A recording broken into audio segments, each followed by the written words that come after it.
What's up, guys? Luke back again with another Gaming Week in Review podcast, where we talk about the things that have interested us in the world of video games each and every week.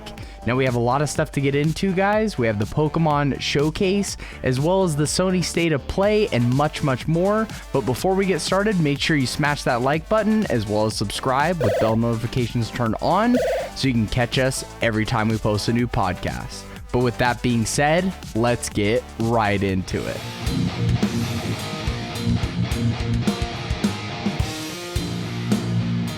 So to start this podcast off, I wanted to talk about the recent increase in video game movies and TV shows. In the past, we have seen movies like the Super Mario Bros. movie from back in the late 80s, early 90s, as well as the old Mortal Kombat movies and Street Fighter movies, really not go over too well with huge fans of their respective series. But as of recently, we've seen a huge increase, and it seemed like kind of Hollywood moved away from putting games and movies together. They just kind of figured it wouldn't work, and it had just been kind of put to the side. But as of recently, we've seen a huge resurgence in Hollywood kind of starting to dip their toes in video game movies. And it actually kind of makes sense to me, because as video games have progressed and evolved, we've seen more cinematic sort of experiences with the games from Telltale Games, as well as games like Beyond Two Souls and Heavy Rain, and much, much more that have been very story and narrative driven video games, and really give you the sense of you're watching a 60-hour movie, or even maybe a TV show, all in one block. So it makes sense that Hollywood is kind of revisiting this idea. I'm just a little bit worried that it seems like they're going like headlong into this thing, and I'm sure that not all these movies and TV shows are going to be all that great. We did just recently get the announcement that we will have a Last of Us TV show, which is kind of scary to me, being a big Last of Us fan. I'm a little bit nervous that they're gonna ruin the story of The Last of Us and try to interject politics, because Hollywood loves to get political. So I just hope that doesn't happen. It's also been announced recently that Mortal Kombat is getting a new movie, which sounds actually like pretty cool. There's still like a cult following around the original Mortal Kombat movies. They were bad, but they were kind of charming at the same time. I mean, in a grotesque sort of decapitate your head off sort of way, but they were still, they have a cult following around them.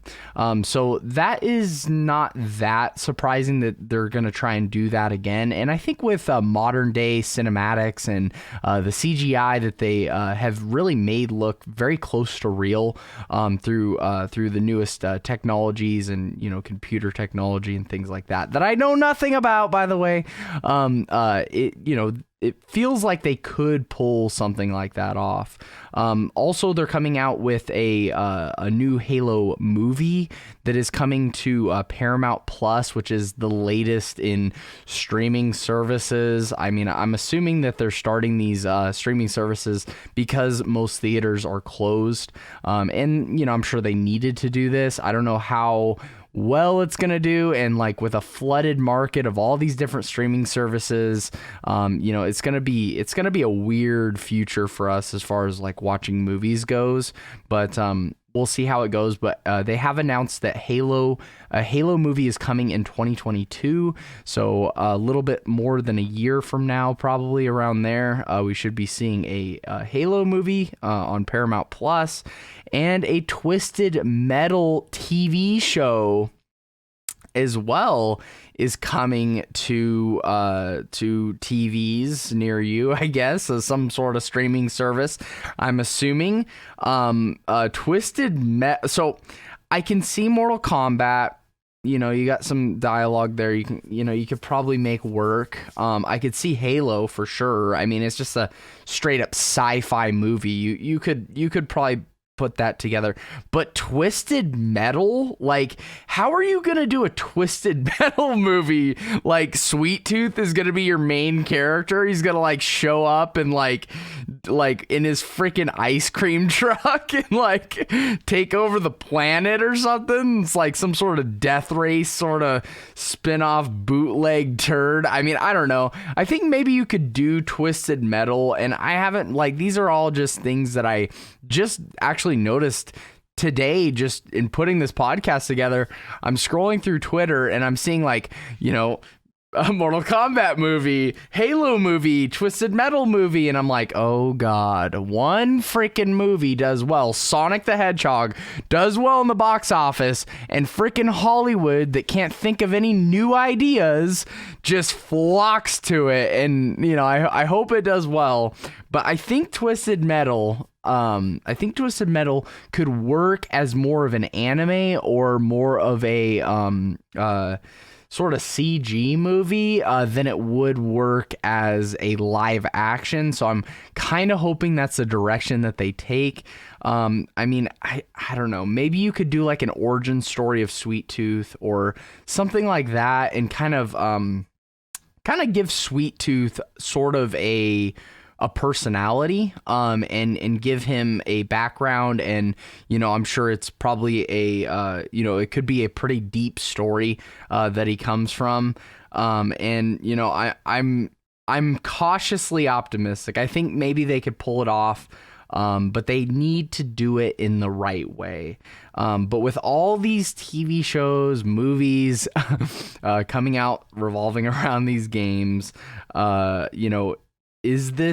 my question is this the end? Is this the end of kind of, this stuff happening? I mean, if these movies come out and they don't do well, I don't think we'll ever see like Hollywood AAA sort of films revolving around video games.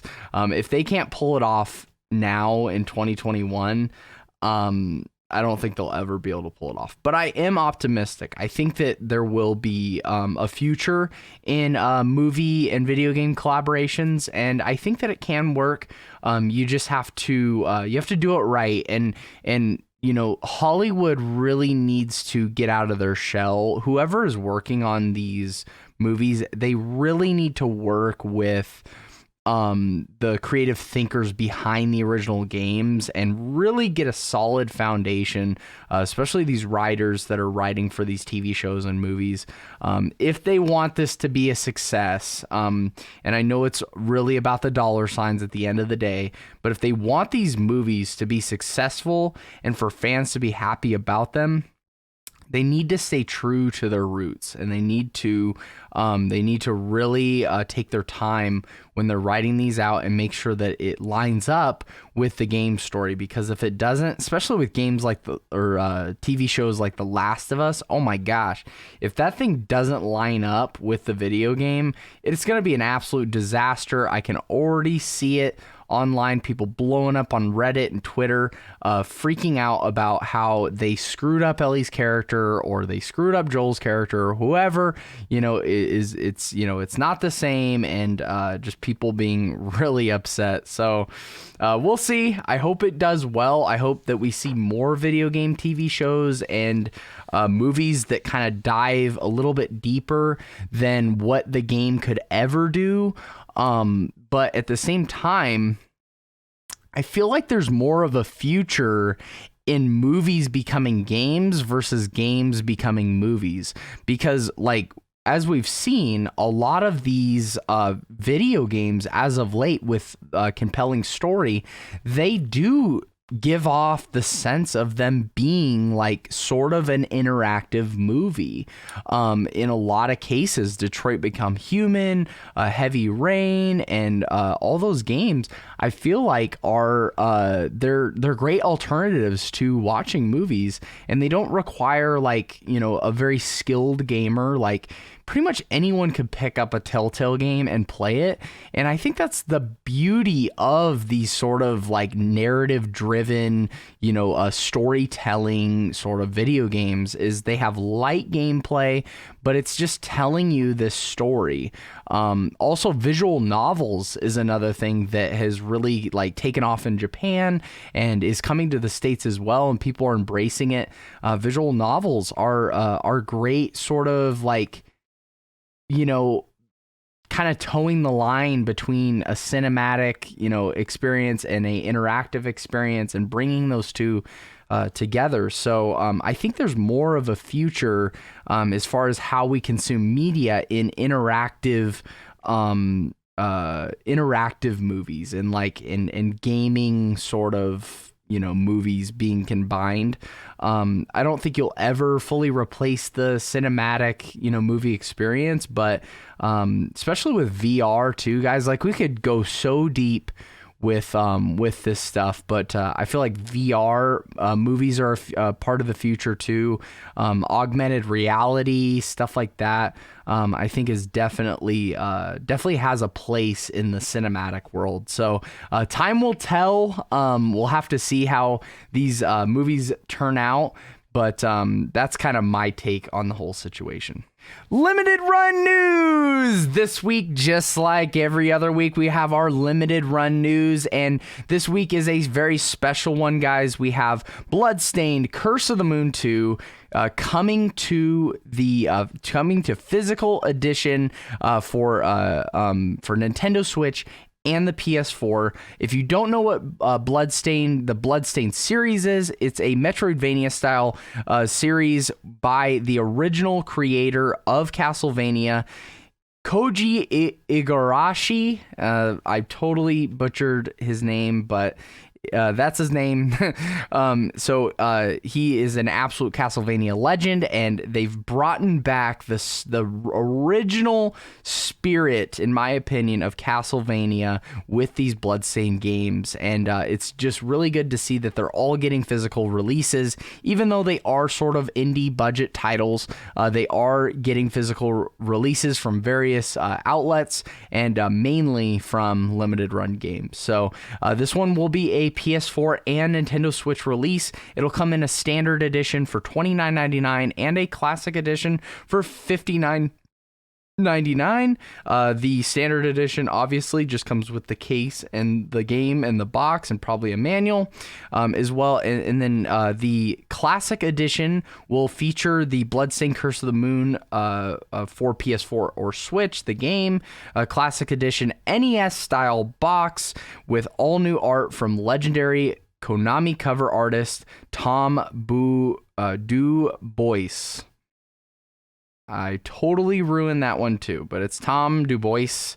It comes also with a reversible 18x24 poster that looks phenomenal, by the way, original soundtrack on physical CD, and a retro style dust sleeve that fits on the PS4 case or the Nintendo Switch case, depending on the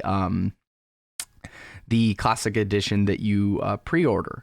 It's very, very much so just harkening back to those original NES releases of Castlevania, Castlevania 1, 2 Simon's Quest, and 3 Dracula's Curse. So super awesome homage to those original boxes, cardboard boxes, as well as the original dust sleeves that would come with NES games when you bought them new. This is a 4-week pre-order, and it is available right now, so go and get it. And that's going to do it, guys, for limited run news and sort of the smaller news part of this podcast. Now it's time to get into the meat and potatoes, and we have a lot to talk about. I did outline some of this stuff in more depth, I guess, or in more broad, terms, like going over each and every game. But we had the state of play this last week, and I actually posted a video and talked about each and every game that was talked about during this state of play, and then gave me my final opinions of the state of play in that video. But I just kind of wanted to go back and rehash during this podcast and talk more more in specific about the games that were newly announced. And there wasn't much here, so maybe this one isn't going to be a real long segment. But I did want to talk about the games that were announced, and there were a couple that kind of intrigued me, so I just wanted to go over each and every one from the PlayStation State of Play earlier this week. And the first game was Five Nights at Freddy's. This was actually the first game that was announced during the PlayStation State of Play, and it looks pretty cool. I think it's a great direction that Five Nights at Freddy's, it was time to take that step forward, and it's always like a tough thing, especially when you have a game such as Five Nights at Freddy's that is very, it's a very limited sort of style. It was a game that was developed by a small developer, and it was really probably not it was intended obviously to reach a mass audience, but they probably didn't know it was going to blow up as much as it did. It became kind of an internet phenomenon, and everyone was trying out Five Nights at Freddy's. It was like that new kind of horror fix for the horror fanatics out there. So it was such a cool game, and it was so groundbreaking as far as putting you, the person that's playing the game, not a main character that you're playing as, but you are that person that is stuck in this house of horrors, and you have to escape, or you have to survive the night, pretty much, or the 5 nights. And it was a new thing that I think they did masterfully for what they had to work with. It was something that just continually got updates and new content, and got moved to pretty much every system you can think of. And, it just exploded. But now it's time to move this thing forward. And a lot of people feel like, a lot of people have a hard time with change. Myself included in some situations. Don't mess with certain things with me. I don't want to change it. I'm comfortable, so I get it. But at the same time, it's time for Five Nights at Freddy's to move into more AAA sort of territory, and it looks like they are going to do that. From the trailers that we saw, it looks like there will be a main character in this one that you're playing as. It's also a first-person sort of free roam game. So, it is exploring kind of new territory with this series. However, the visuals look really good. I love the lighting. It definitely looks like there is some sort of ray tracing going on here. The overall like creepiness of the environment, it looks really freaking creepy, especially when you're like dealing with like going into the ball pits. Oh my gosh, that's probably gonna be freaky as hell when you go through that during the game. And then just like the different like parts of the environment, I'm sure it's like a pretty massive little arena that you're navigating through. I would assume that it's going to be not the longest game in the world, probably on the shorter side, which I'm actually really okay with. I personally like shorter games. I have a short attention span when it comes to games, even really, really, really, really, really good ones that I love. I can't play for too long of a time without coming to the end. I usually give up and move on to something new. So I'm sure this one will be shorter. I'm sure the characters will be kind of explained a little bit more in future trailers, but Five Nights at Freddy's Security Breach, this one looks pretty freaking cool, and I'm excited to hear and see more. It looks like it's going to be coming out. I believe the trailer said 2021, so this year, and so sooner rather than later, we will be seeing what the new Five Nights at Freddy's has to offer. The next game is probably the highlight of highlights for me for the PlayStation State of Play showcase that we had last week, and that was Sifu. Sifu looks super clean. Like, that's the word for this game. It looks clean. I feel like there's going to be a cool sort of almost like PS2 era sort of mechanic, maybe even something to do with your right analog stick with this one versus like the traditional mashing face button sort of deal. But that's just purely speculation. But the way that it is so fluid, I feel like there may be a some sort of a hit stick going on with this. Also, I like the roguelike style of it.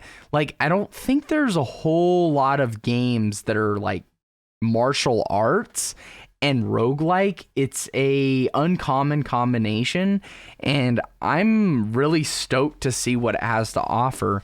Also, when I did the State of Play showcase reaction, I mentioned that a friend of mine saw that it was kind of like a Kung Fu John Wick, and I really feel the same way about it. It does seem like a Kung Fu John Wick. You're going from the beginning where you're fighting sort of, easy to defeat enemies, and as you go along, you're probably going to have to encounter that, that generic sort of really huge guy that you have to sort of finesse and deal with and not hit head on, but use your speed as kind of a way around that person and play to your strengths versus your weaknesses.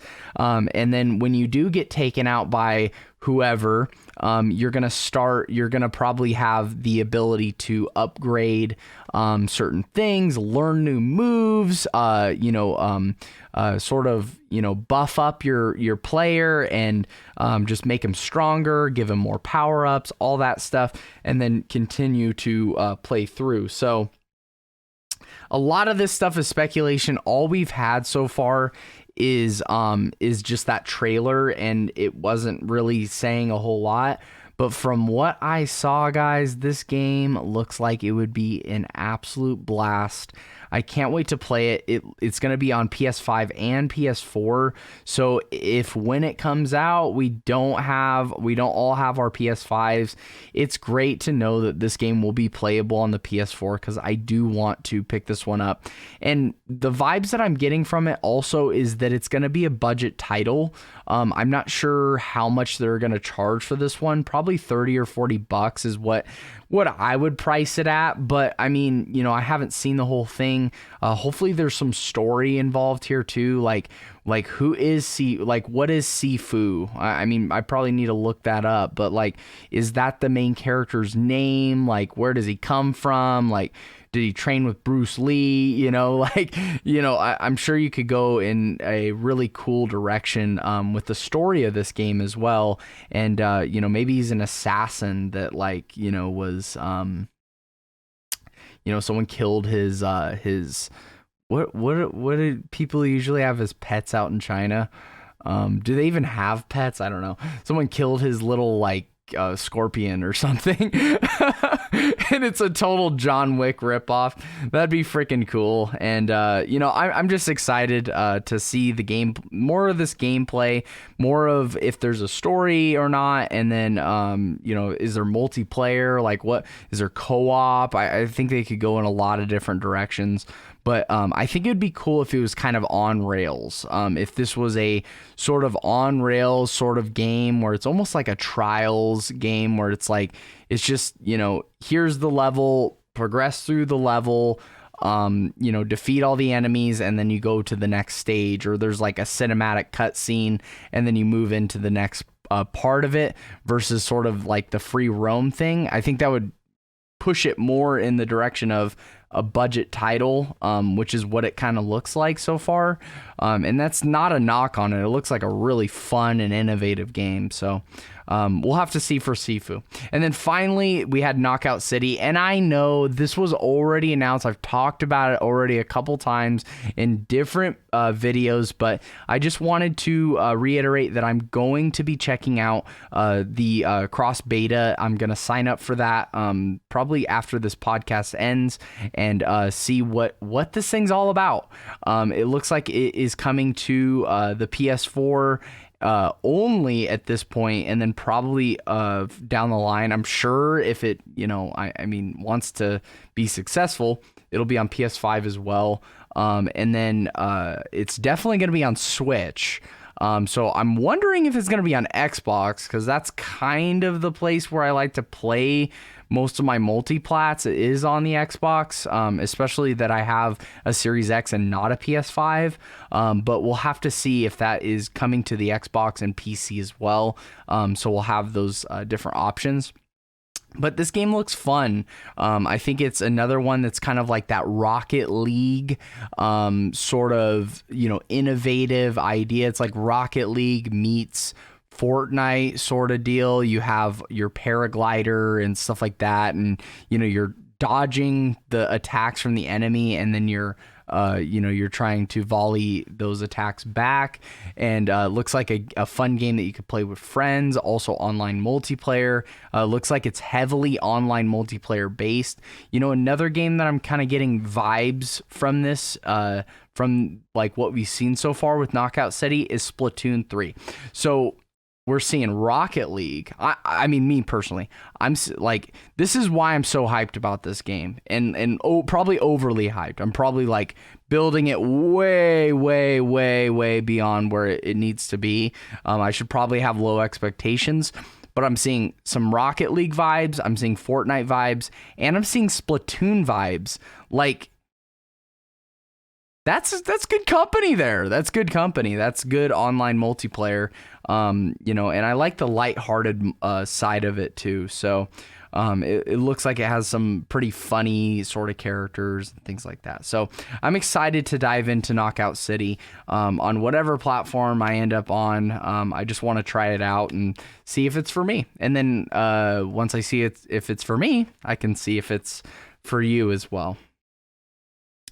But that's going to do it as far as my sort of dive into the state of play from last week. If you want to see every single game that was announced and kind of my shorter, more condensed opinions on the state of play, I once again refer you to the previous video on this channel where I dove into each and every game that was announced or talked about or refreshed during the PlayStation State of Play. It's a fun and entertaining video, at least I think so. I'm kind of biased, but I would like to refer you over to that video. But before you leave, I do have one more thing to talk about in the this week's podcast, and that was the Pokemon Presents Showcase.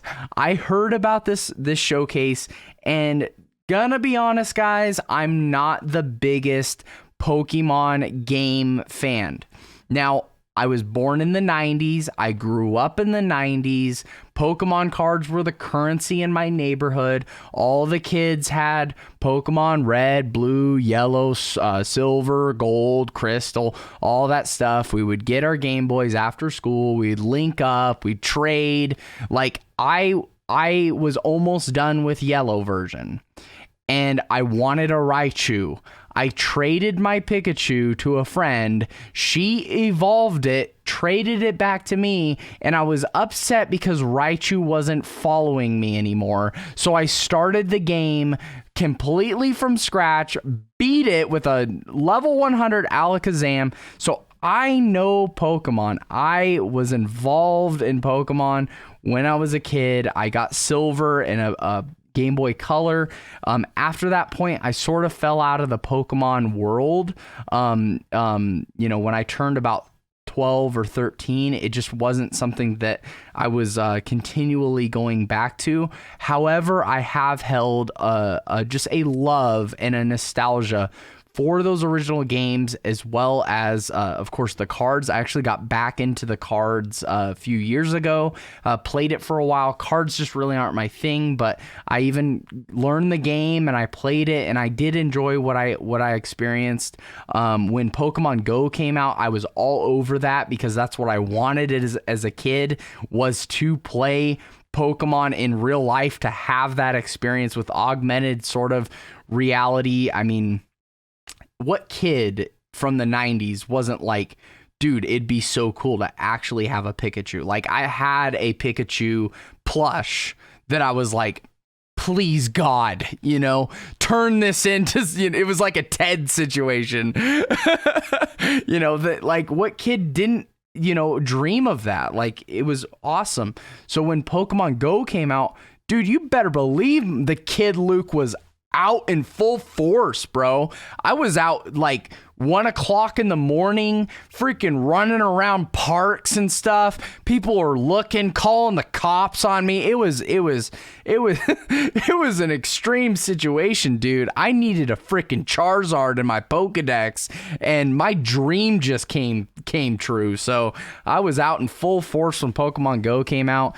Then I realized a couple weeks later that game is hella shallow, and my opinion, don't hit me. But I stopped playing Pokemon Go, and since then I've just kind of like appreciated other people's opinions on Pokemon, but I had my own strong opinions, and that was mainly that the mainline Pokemon games were lazy. They were the same thing every single time a new Pokemon game came out. You have your starter, you go on your little journey, you solve various puzzles, you fight against Bug Catcher Joe that has 2 Weedles and a Metapod, and you have a freaking full party of 6. What about Bug Catcher Joe? Like, does he only catch bugs? Like, did that Weedle ever freaking evolve into a Kakuna and then into a freaking Beedrill? Like, what the heck? It's just so easy. It's so bland. It's so blah. It's like, every single freaking time a new Pokemon game, mainline Pokemon game came out, it was the same thing.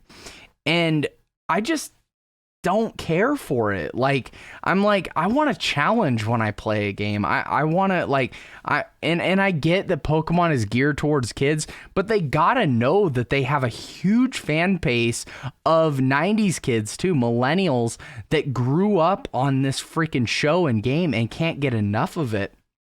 So, like, for the longest time, I felt like they needed to change up gameplay. They needed to make it more difficult, or at least give difficulty settings.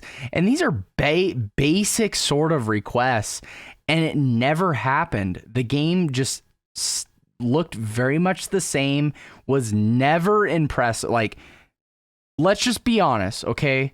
Pokemon games were never impressive. Like, as far as visually. It was all about your imagination as a kid, playing on a Game Boy, obviously.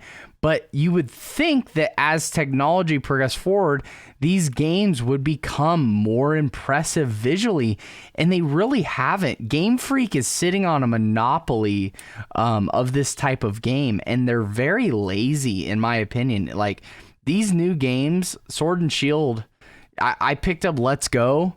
Let's Go was easy, dude. I fell asleep playing Let's Go, and that's when I realized, like, these Pokemon games, at least in the way they're being made now, they're not for me.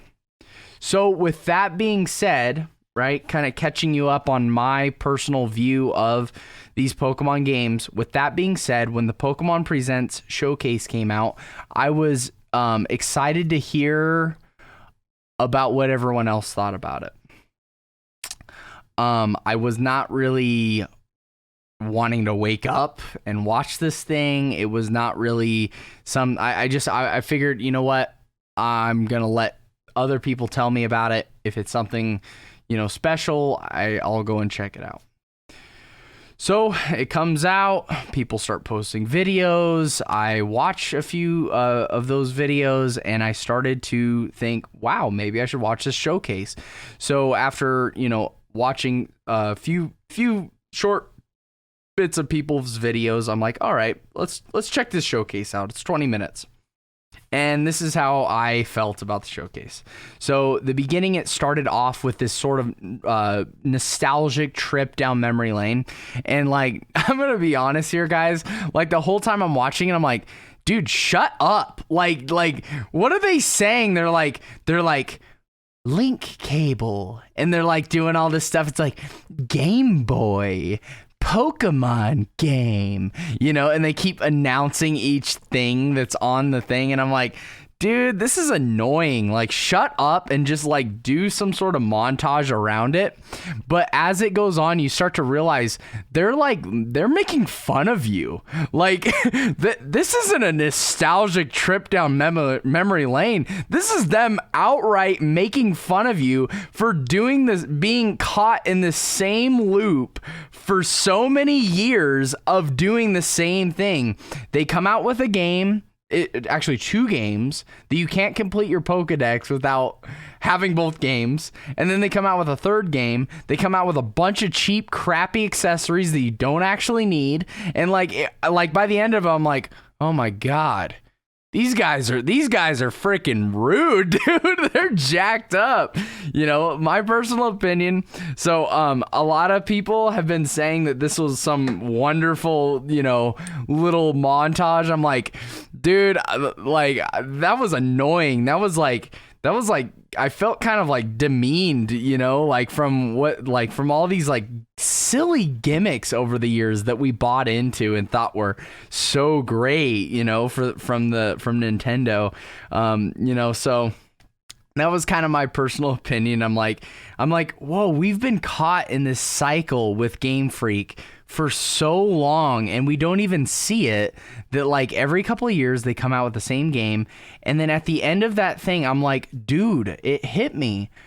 Pokemon is freaking Madden, dude. Madden is Pokemon. It's the same exact thing. They drain your wallet every time a new one comes in. You have to like pay extra, like with the new games, you got to pay extra for DLC. They're giant casinos. You end up investing over $100, maybe hundreds of dollars in each generation of Pokemon through the accessories, the Poke things, and the gimmicky little extras, and then the 2 games. And like, I'm like, dude, like we're freaking idiots, dude. We are dumb for investing in this for so long, especially with Game Freak not being held to any kind of standard. They just come out with the same thing every single year. I swear my rant is over. Okay. So with that being said, that's how I felt about the intro.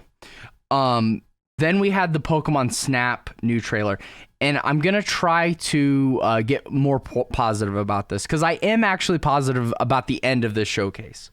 Okay, so then we got the Pokemon Snap new trailer, and for me with Pokemon, I actually do like the offshoot Pokemon games, Mystery Dungeon and Pokemon Puzzle League. Oh my God, I love freaking Pokemon Puzzle League. That is such a cool game, as well as Pokemon Puzzle Challenge. I thought those were really fun sort of takes on the Pokemon universe. So Pokemon Snap is another one that as a kid, I was like, why would I want to take pictures of Pokemon? I want to freaking catch them and train them and make them beastly, Like, I don't care about, like, taking images of them out in the wild. But as I've gotten older and revisited Pokemon Snap, I actually have a affinity for Pokemon Snap, and I actually like the original Pokemon Snap on the 64. I think it's cute. I think it's fun, and it's a kind of interesting sort of take on, bird watching. Like only Nintendo can make bird watching fun, right? So I'm actually stoked for the new Pokemon Snap. It looks like you're going to have all the generations, probably, I'm sure, released as you go, but like there may be some DLC where you get like a whole other chunk of Pokemon that you can now, and a new map and stuff that you can now explore. I think it would be really cool too if they did like really long ones, like 20-minute long just journeys, and it's like it's almost a homage to how far Pokemon has come, and like sort of a journey down the Indigo, like the first 150 Pokemon. And then second gen, there's another map for second gen. There's another map for third gen. Or there's a series of levels and it like progresses through first gen, second gen, third gen, and then like the final one or whatever is a DLC. Like the final generations. Aren't we in like, we're in like 8th gen or 9th or something like that. So like, I think that would be really cool to just like have these like either really big maps or like multiple maps that are like centered around each generation of Pokemon. And I just think I think it's gonna be cool. I'm actually really optimistic about Pokemon Snap, or the new Pokemon Snap, as well as the old one, but the new one is what we're talking about. So I'm really excited for that. And I can't wait till it comes out. April 30th. So we don't got a whole much more time, about 2 months to wait for that one to come out. So I can't wait. I'm gonna pick that one up day one, and we're gonna I might review it on the channel. I don't know. We'll have to see. But I'll definitely be streaming it and stuff. So if you haven't checked out my stream, go and check it out. Link is in the description, and you can catch me over at Facebook Gaming. So that's it for Pokemon Snap, and then we got 3 new games announced. So who wouldn't be excited about that? I can't talk about Brilliant Diamond or Shining Pearl because I didn't play Diamond or Pearl. Like I said earlier, I kind of got out of Pokemon after the original Game Boy series I never got a Game Boy Advance. My cousins had one. I played it a little bit. I did play a little bit of Fire Red, which is basically just red version, upgraded for the Game Boy Advance, on my Game Boy Micro in high school. And then I revisited Yellow through an emulator a few years back. But I just really never got into the newer Pokemon games for the reasons I previously mentioned. But it's cool, I guess. It almost looks like Animal Crossing. It has like this Animal Crossing sort of art design, which I think is a good choice from them. And I'm sure there's some hidden secrets and stuff like that. It's basically the same thing that they did with Let's Go. Let's Go Pikachu, Let's Go Eevee. Pretty much the same thing. Just bring the games up to date. Do about the same thing, but kind of throw some tweaks in there, a few curveballs for people to figure out if they completed these games originally. So good for you. If you're excited for that, I wasn't. And then finally, guys, the highlight of the entire Pokemon Presents showcase. They finally did it. But they did it kind of crappy, okay? And we're gonna get into this. But it's very exciting though that they're finally going into action RPG and open world sort of realm with Pokemon. It's about time. We should have been doing this years ago, but it's good now that Switch is kind of brought, like, basically we put the end to handheld systems. The Switch is a hybrid system. So now they have no other choice but to develop Pokemon games for a console. So they have more power to work with, which is awesome.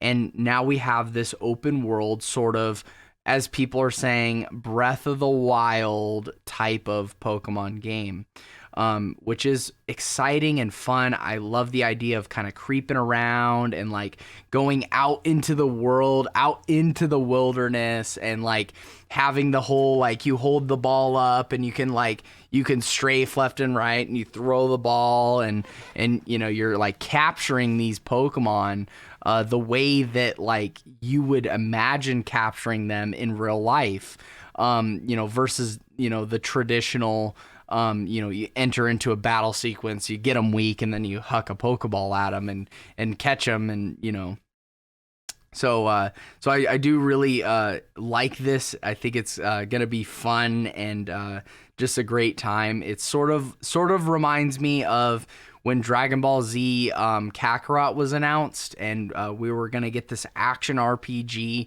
that was revolved around the Dragon Ball series, and is still gonna have that high octane action, but is also gonna have a ton of dialogue and just a fun, just a fun dive into the world of Dragon Ball. I'm kind of feeling those same vibes with Pokemon Legends Arceus. And then also, I did like that the fighting, from what I can see, the fighting does look similar to the turn-based fighting of past, but I think it's like in real time. So it's going to be an action fighting sequence as well, where you kind of have to use your Pokemon almost to, like, you probably have a health bar. That's what I would hope, is that your character has a health bar and then the Pokemon around you have health bars, and your job is to, as the trainer, to protect yourself from getting attacked in the wild with your buddies, with your Pokemon that you carry around with you. Speaking of buddies, when you get your first get your first Pokemon in the traditional Pokemon sense, Professor gives you your first Pokemon. You have kind of a cool variety. Obviously, I'm gonna get the Cyndaquil. You gotta go Cyndaquil. Like, come on. If you're a '90s kid, you go Cyndaquil. But you get your starter Pokemon, whatever that may be, and he's your buddy, out in the wild, he's helping you out. He's, you're putting him to the task, you're maybe you could even like get really creative and like you could send him off as kind of a distraction. The Pokemon's like looking at him, and then you huck the ball like from the other side and you like catch the Pokemon that way because you like confused it or something. It was like under a confusion spell or something like that. Like, I feel like there's so much they can do with this, and I'm really excited. But I do want to kind of circle back and originally I said, right, this is what all the YouTubers are saying, that this is the Pokemon Breath of the Wild. I'm going to put an image up. It's a side-by-side image. I found it on Twitter of Breath of the Wild and Pokemon Legends Arceus.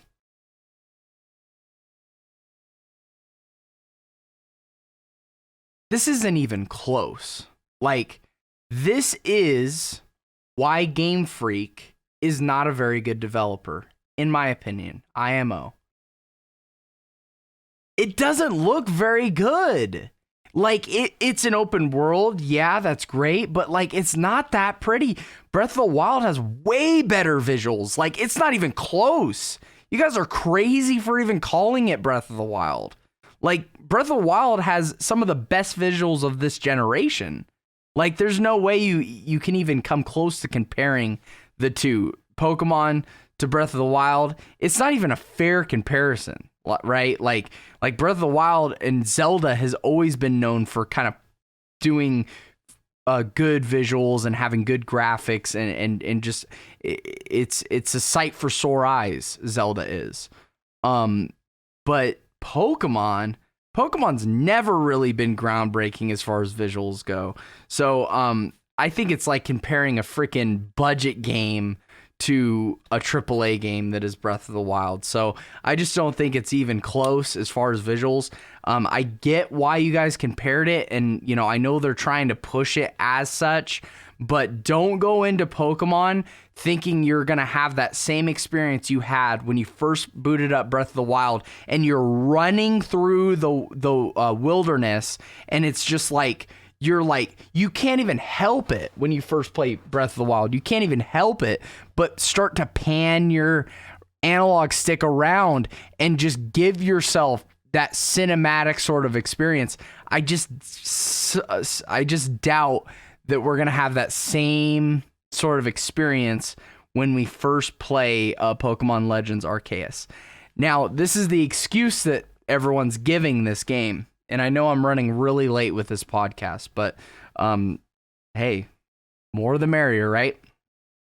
So this is the excuse that everyone's giving this game, and that is that it's still not finished in development, right? This game is slated to release the beginning of next year, guys. How much work can they do in that short amount of time? We're already in March. Like, how are they going to like somehow magically make these visuals look better?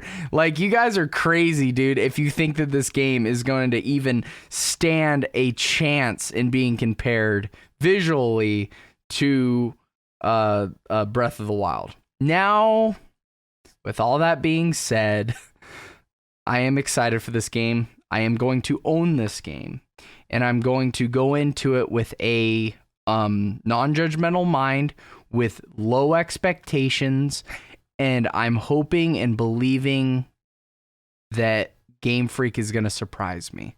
But if they don't, then we're back to where we were. We didn't lose anything except for probably $60 in a game, but you know, it was worth the excitement, and I am excited to see more. You know, maybe they do. Maybe I'm wrong, because I'm not a developer, and I'm sure all these other YouTubers, they're not developers either. Neither one of us really know.